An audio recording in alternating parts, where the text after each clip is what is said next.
항상 일어나는 거 아니지만 지금도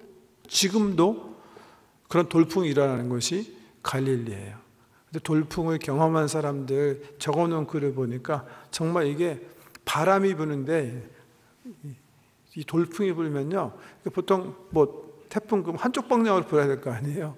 근데 돌풍이 이 갈릴리 해면에서 불면 사방에서 바람이 불어보는 걸 느낀대요. 디렉션레스한 all four 디렉션에서 바람이 막 칠 정도로 이상한 막 회오리 바람 같은 것이 막 일어난다. 그런 지역이 바로 갈릴리예요. 배를 띄워서 가는데 예수님은 배 밑에 주무시고 계시고 제자들이 떨어져 가는데 갑자기 그런 돌풍이 일어난 거예요. 제자들은 갈릴리 호수에서 잔뼈가 굳은 사람들 아니니까 웬만한 폭풍 정도는 얼마든지 이길 수 있는 그런 지식이랑 실력이랑 경험을 갖춘 사람들. 근데 이 돌풍이 심상치 않았던 것 같죠. 그 돌풍 때문에 제자들이 겁에 질려서 예수님을 깨우며 말해요. 선생님이요, 우리가 죽게 됐습니다. 우리가 죽게 됐습니다. 그때 우리 예수님께서 일어나셔서 제자들을 이렇게 좀 나무라시는 투로 뭐라 그러세요? 믿음이 작은 자들아, 어찌하여 두려워하느냐? O man of little faith, how come you become a coward? 이렇게 영어 성경을 번역했더라고요. 너희가 왜 이렇게 겁쟁이가 됐냐? 왜 너희가 이렇게 믿음이 작은 사람이 됐느냐? 그렇게 꾸짖으신 다음에 바다와 바람을 향해서 예수님께서 명령하시는 거예요. 바람아 파도야 잔잔해라. 근데 그 명을 받고 바다가 정말 calm down. 근데 그걸 보고 제자들이, 승선했던 제자들이 예수님의 아이덴티티에 대해서 이런 퀘스천을 던졌다. 아니, 이분이 누구시기에 바다와 바람이 그 앞에서 잠잠하는가? 아직 마태가요, 이분이 누구라고 얘기하지 않아요. 그 퀘스천을 던져요. 나중에 마태복음 16장 계속 읽어 나가 보면 16장에 보면 가이사라 빌립보에서 우리 예수님께서 제자들에게 물으세요. 사람들이 날 누구라고 하는데 선지자라고 합시다, 선생이라고 합시다. 너희는 날 누구라고 하느냐? 그때 베드로가 대답하죠. 주는 그리스도시요 살아계신 아버지 하나님 아들이십니다. 그때까지 아이덴티티가, 예수님의 아이덴티티가 제자들에게는 이렇게 가해져 있는데 여기서는 이제 퀘스천 던지는 거예요. 지금 예수님께서 산에 오르셔서 제자들을 가리키기 시작하시고 산에서 내려오셔서 지금 놀라운 기적을 일으키기 시작했어요. 시몬 장모가 열병 들은 거 고치시고, 문득병자 그냥 말씀 한마디로 고쳐주시고, 또 눈먼 자 뜨게 하시고, 뭐 귀신 들린 사람 쫓아내시고, 이외에도 기록되지 않은 엄청나게 많은 기적을 주님께서 행하고 계세요. 그걸 보고 제자들이 막 신나게 주님을 쫓는데요, 배 타고 가다가 이런 경험을 하면서 제자들의 마음속에 이게 정말 멋있는 선생님인 줄 따라오고 능력 있는 사람이라고 따라왔는데 자기들이 상상했던 것보다 너무나 놀라우신 분인 것을 깨닫고 마음속에 이분이 과연 누구신가? 누구시기에 병만 고치는 게 아니라 바다와 물결까지 순종하는가? 그런 퀘스천을 던졌다는 거예요. 물론 우리 예수님께서 16장에서 드러나시는 것처럼 하나님이시죠. 우리를 구원하시기 위해 오신 메시아라는 겁니다. 그분이 이런 놀라운 능력으로 우리와 함께 계시다는 사실을 이 마태복음, 마태가 우리에게 증언하고 있는데요. 이런 말씀을 이렇게 읽으면 세월호 같은 것도 생각나죠? 세월호 기억나세요?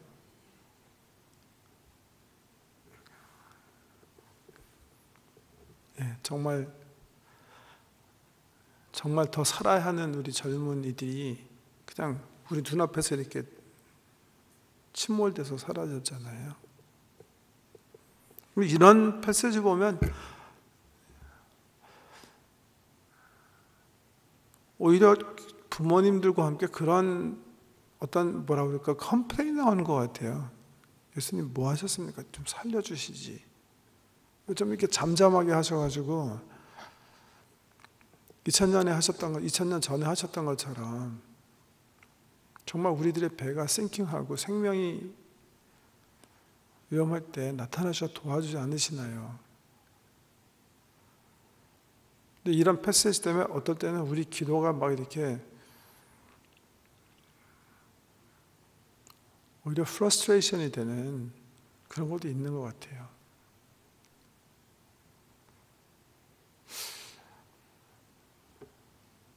그런 상황이 우리 상황인데 정말 이 메시지가 의미하는 게 뭔가 그래서 묻게 돼요.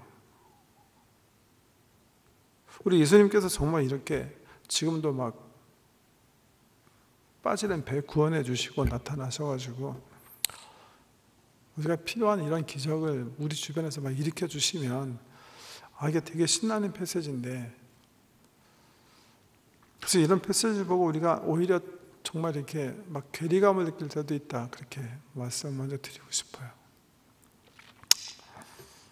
그런 마음을 가지고 이 말씀을 어떻게 우리가 이해해야 하나, 이 말씀을 어떻게 받아야 되는가.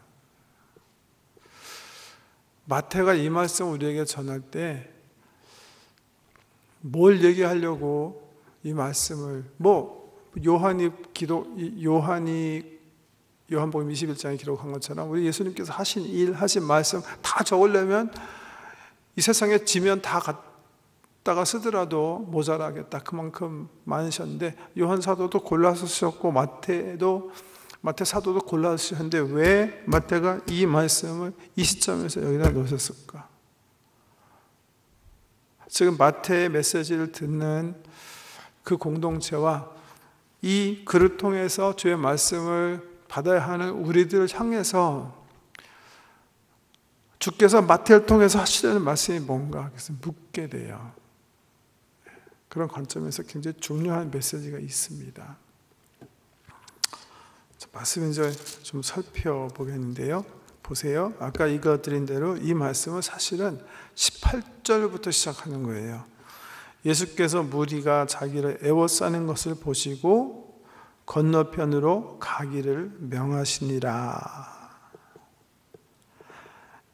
지금 7장, 8장에 들어서 이제 주님께서 이제 여러 가지 문둥병자 고치시고, 백부장 하인 고치시고, 베드로 장모 고치시고 등등 여러 이제 귀신 들린 사람 고치시고 하시는 중에 8장 18절에 보면 사실은 주제가요.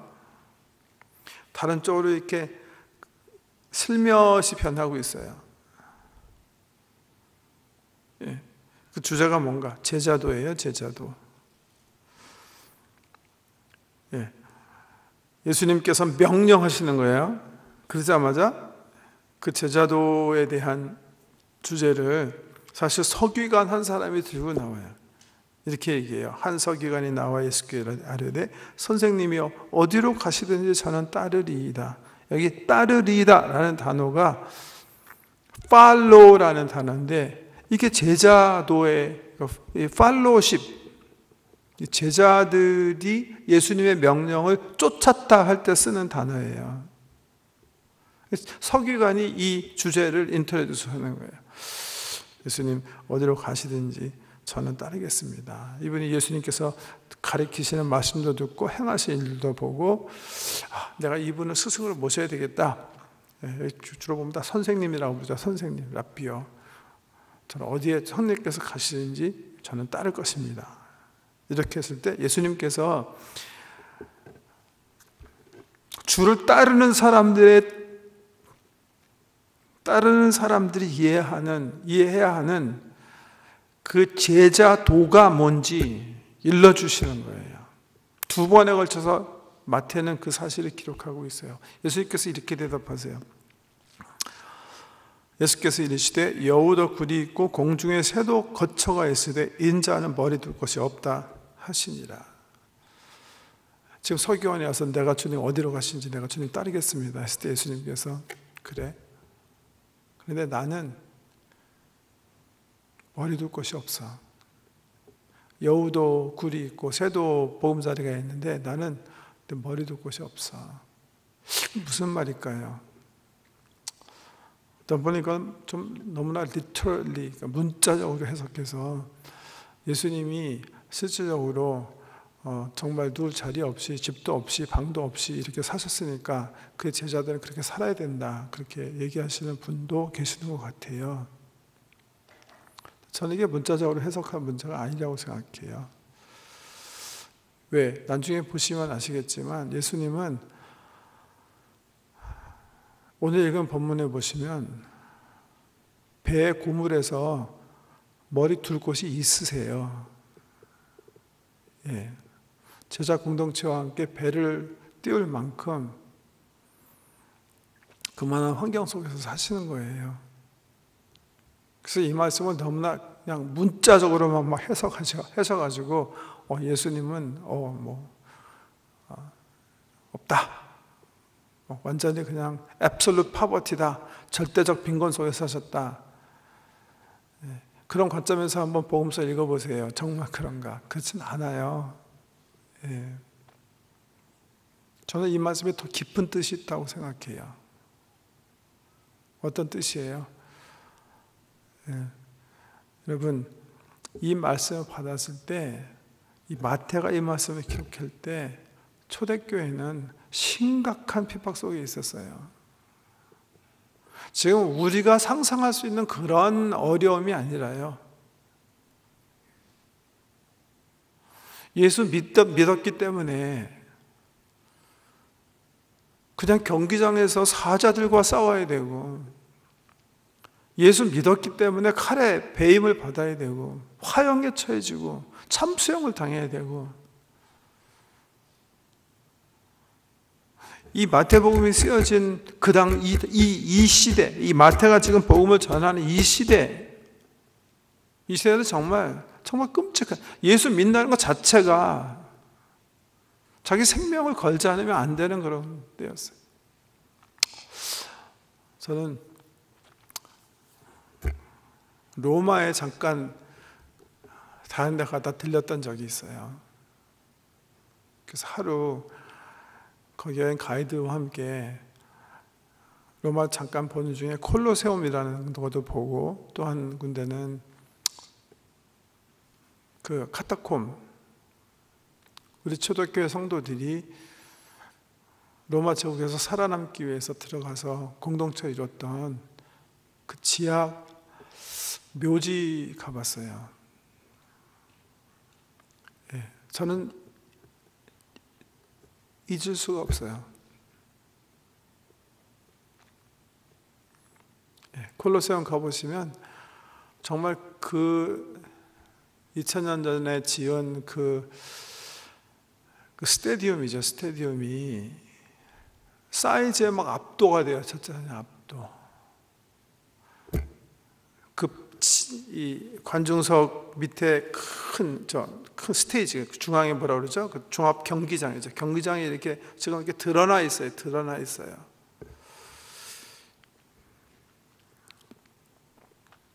거기가 우리 기독교, 우리 신앙의 선배들이 갇혀있던 감옥 셀이에요. 한쪽에서는 짐승들이 있었어요. 물론 항상 로마 제국에서 기독교인들 잡아가지고 짐승들과 싸움 붙이는 엔터테인먼트를 한 건 아니지만, 그런 위험을 무릅쓰고 신앙생활을 했어요. 그러다 어떤 사람들은 이렇게는 못 살겠어서 결국 선택한 게 뭐예요? 그 유명한 카타콤이에요. 카타콤. 로마 사람들이 사람이 죽었을 때 동굴을 파지 않고 이렇게 그냥 땅굴이에요. 땅굴을 파고 땅굴 벽에다가 사람의 시신을 갖다 놨는데, 로마 제국의 핍박을 피해서 성도들이 가족 식구들과 함께 그냥 그 안에서 살다가 주님 오실 때까지 그냥 피해 있다가 죽든지 주님 모시든지 그게 낫겠다. 그래서 공동체가 들어가 버린 카타콤 공동체들인데요. 저는 옛날에 말로만 들었을 때 카타콤, 제가 이렇게 사진을 보고 이렇게 판단했을 때는 카타콤이라는 게 이게 정말 이렇게 뭐 땅굴 도시같이 이렇게 들어가면 이 로마의 구조가 뭐 예를 들면 뭐 이만한 뭐 이렇게 광장 같은 것도 좀 있고 그래서 마을을 뭐 이룰 수가 있었나 보다. 예. 그러니까 정말 가지 않고 상상한다는 게 정말 저건데요. 저는 정말 그렇게 생각했었어요. 이게 뭐 학자들 말 들어보니까 뭐 로마, 이탈리는 지형상 뭐 이런 저런 그 지형을 가지고 있기 때문에 밑에 가서 땅굴을 파면 이렇게 왜 뭐 이렇게 뭐 공작 우리가 뭐 이상한 뭐 비밀 조직들이 이렇게 뭐 밑에 가서 예배당도 만들고 집도 만들고 해서 이렇게 땅굴을 뭐 이렇게 막 갈 수 있는 그런 구조겠구나 그렇게 이제 생각을 하고 들어갔다가 정말 충격을 받았어요. 충격을요. 근데 그런 곳이 아니에요.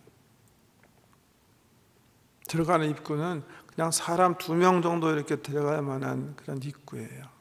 입구에 들어가 보면 아이들 데리고 들어가서 얘네들 못 나올 거잖아요. 그러니까 애들이 시꺼먼데 이렇게 땅 속으로 들어가니까 아무 불빛도 없고 아무것도 없는데 이제 들어가니까 얼마나 무서워요.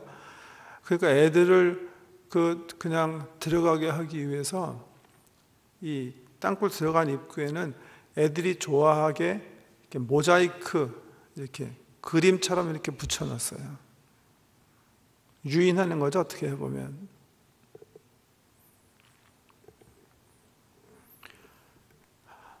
방은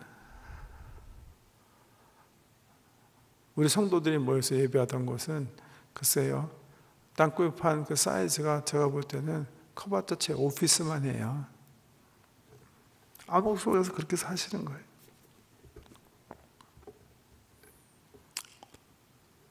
그런 시대를 염두에 두고 주님께서 말씀하시고 마태는 주께서 하시는 말씀을 기억하고 그 시대 상황 속에서 쓰시는 거예요. 왜? 그분들은 예수 믿기 위해서 가족들의 버림을 감수해야 돼요. 외로움을 감수하셨어야 됐어요.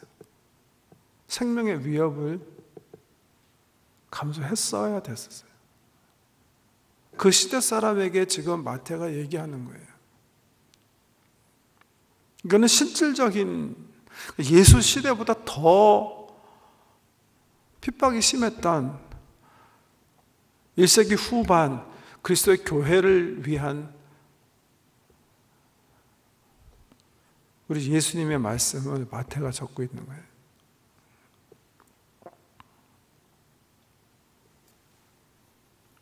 한 사람이 또 나와서 얘기해요. 이번에는 서기관이 아니라 21절에 제자 중에 한 사람이 나와서 예수님께 말합니다. 주여, 내가 먼저 가서 내 아버지를 장사하게 허락하소서. 그때 주님께서 말씀하세요.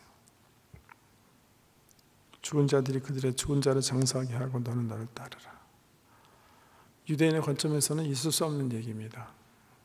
우리 한국도 마찬가지지만 문화가 있는 그런 사회는 부모님들 공경하는 것을 대단히 중요한 보초로 여기지 않습니까? 또 우리 하나님은 그게 가장 중요한 인간의 도리라고 하셔서 십계명 주실 때 5번째 계명으로 못 받고 계시지 않습니까? 당연히 그렇게 하세요. 우리 예수님께서 그렇게 하셔야 되는데 우리 예수님께서 어떻게 보면 가장 예수님이 안 말씀하실 것 같은 말씀을 하신 거예요. 죽은 자들은 죽은 자들로 장사하게 하라.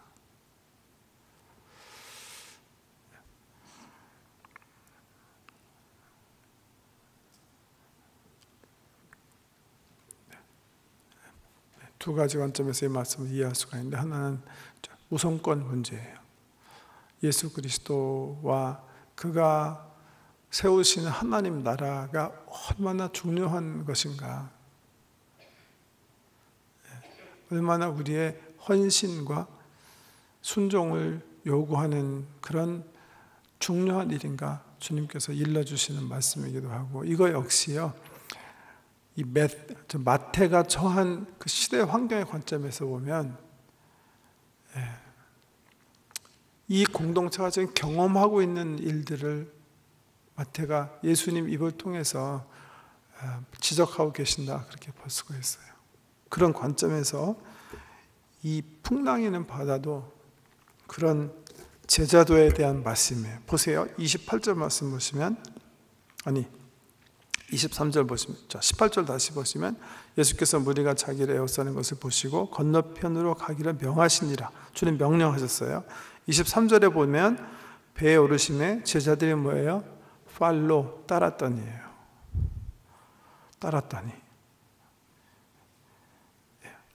이 사건을 이 마태는 제자도에 대한 말씀이라는 것을 확실하게 하기 위해서 어떻게 보면 이 예수님의 말씀을 앞에 기록했다, 그렇게 볼 수도 있겠어요. 문헌적으로 보면 배에 오르심에 제자들이 따랐더니, 주님의 교회가 지금 이 사도들이 지금 교회예요. 교회. 예수님과 함께 한 몸 된 교회예요. 교회가 지금 예수님의 명령에 따라서 항해하는 거예요. 나가는 거예요. 지금 마태가 이 복음서를 써서 예수 그리스도를 증거하는 그 공동체 관점에서요. 지금 예수의 명령대로 초대교회 공동체가 교회를 이루고 사투하고 있는 거예요. 유대 종교 지도자들과 핍박하는 로마 정부와 함께.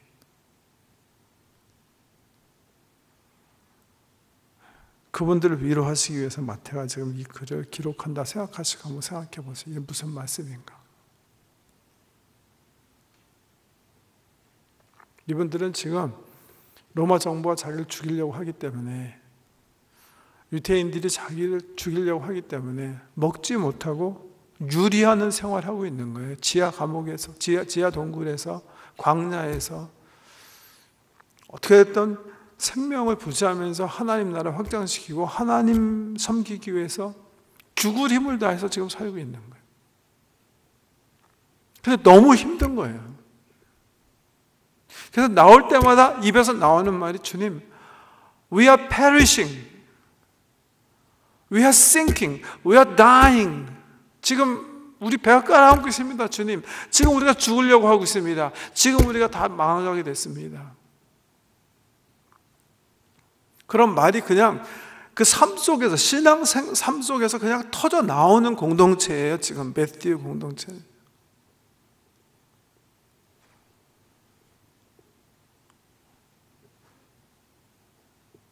그 상황 속에서 에 대해서 마태가요, 예수님이 자기들과 함께 하셨을 때 사건을 상기시켜 주면서 얘기하고 있는 거예요.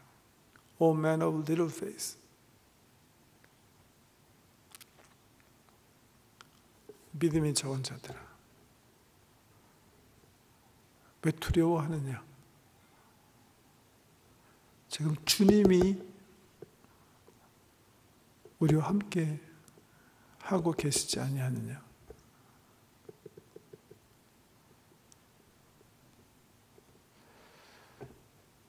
두 가지 우리 삶 속에 주시는 교훈이 있다고 생각해요. 혹시 우리 가운데 신앙의 삶 속에서 주님 신앙 지키기 위해서 이런 경험하고 계시는 분도 계실 것이고, 또 환경적으로 신앙적인 건 아니지만 정말 내 삶 주변에 이런 광풍이 일어나서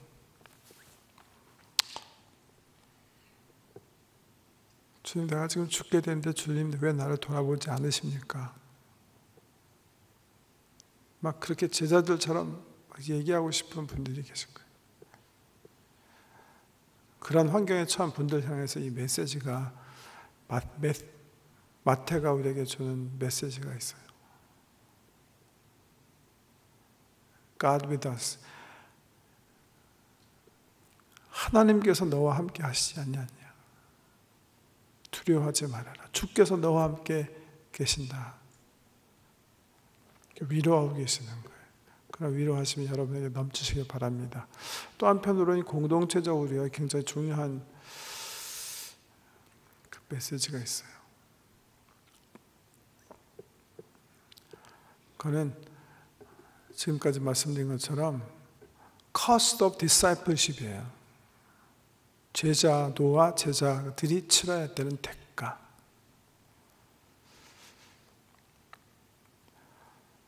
제가 그 콜로세움 보고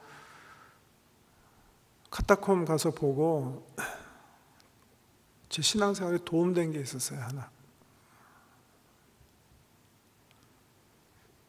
그건 뭐냐면 조금 어려운 일이 생길 때 야, 이거는 잽도 아니다. 이건 정말 잽도 아니다 라는 생각이에요.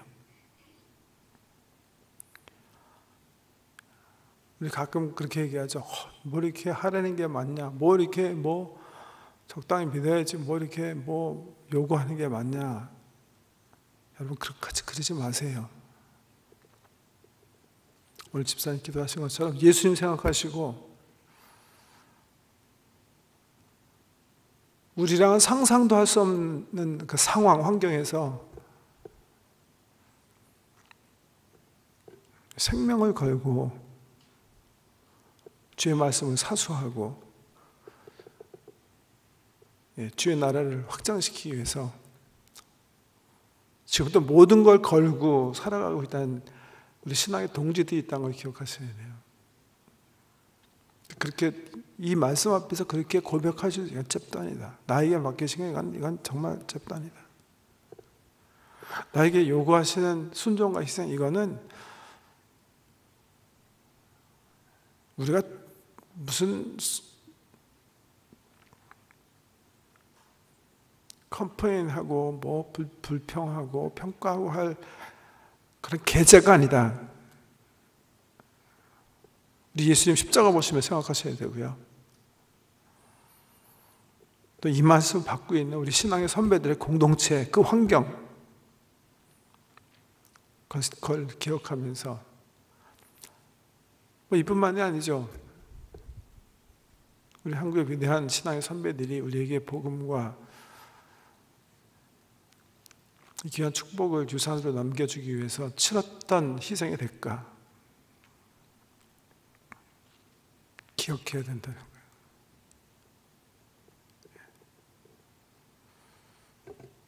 They have to follow me. 십자가에서 너희가 감히 나를 따라오겠느냐? 그렇게 사랑의 눈으로 우리를 보시는 그 주님 바라보고 Yes, I will.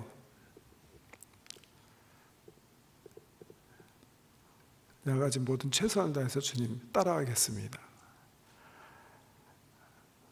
그것이 가난의 폭풍이든 외로움의 폭풍이든 소외의 폭풍이든 질타와 핍박의 폭풍이든 우리 신앙의 선배가 한 것처럼 어디든지 따라가겠습니다. 이 말씀 앞에서 우리는 그렇게 고백해야 합니다. 그런 헌신이 저와 여러분 속에 있길 주의 이름으로 축복합니다. 기도